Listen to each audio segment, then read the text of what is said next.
So that was my first tune-up attempt. I set my timing. I had it at 10 degrees before, but then with my vacuum, not the vacuum advance, but with the mechanical advance, it was going up to 40.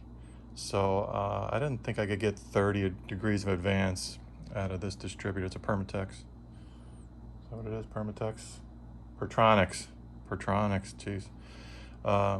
So I'm gonna have to look into that. So I dropped it down to 5 degrees initial, and that gives me 35 for now. It's pretty conservative. And I fool with the idle mixture screws down under here, somewhere right there. There they are. There they are. This is an Edelbrock Performer 600.